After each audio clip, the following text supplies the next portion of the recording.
How's it? Welcome back. So I had a timely comment come in today, especially considering we are currently working our way through Forrest's book, Mastering Meditation, where Luke from YouTube asked, how important would I say meditation has been towards dream mastery? So my initial response to this is probably not going to be that helpful, but I would initially say that it's pretty important. It's not like the most important thing. You can absolutely have lucid dreams, even if you have no waking life meditation practice whatsoever. But if you did, it would only help you, right? Where lucid dreaming in and of itself is a meditation, right? But more so than that, being able to walk that fine line between over engaging with the dream and waking yourself up, or not engaging with it enough, getting wrapped up in the narrative and then losing your lucidity is a fine line that has to be walked. And so if you had a waking life meditation practice where you're purposefully training your mind to find a particular point of view or object of attention and lock it there, would certainly be helpful. However, to go a bit beyond that, I whipped up a list here really quick to point out some other things that personally I would put ahead of having a meditation practice.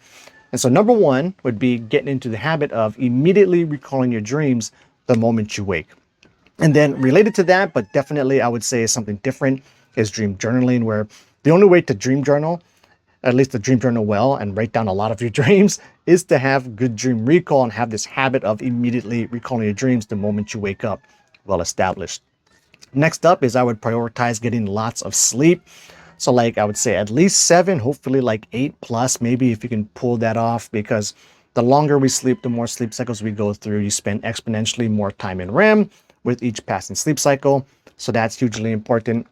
And the next up is where I was going back and forth between putting meditation here or putting reality checks there.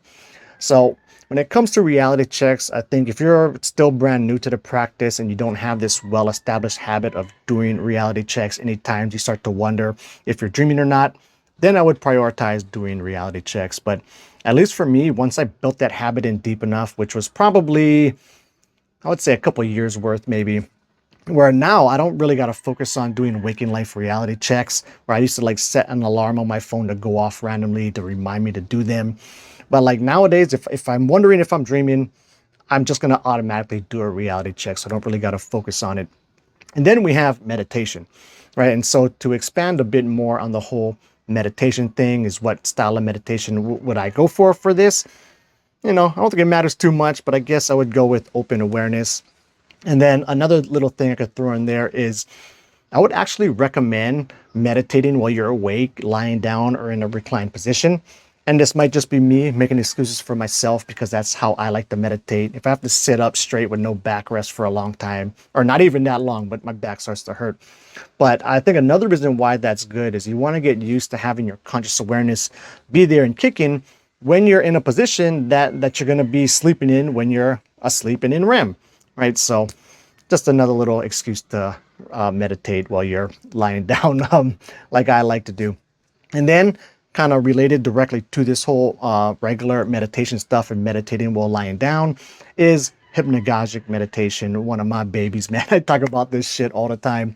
But if you're lying down doing open awareness and then you start to slip it towards stage 1 of sleep and these hypnagogic images start to pop up, well, at that point I would switch from open awareness meditation to hypnagogic meditation and just ride that as long as you can before you lose consciousness and fully fall asleep like we typically do. And then a couple honorable mentions would be like wake back to bed. I do think wake back to bed is essentially the most powerful lucid dreaming technique out there.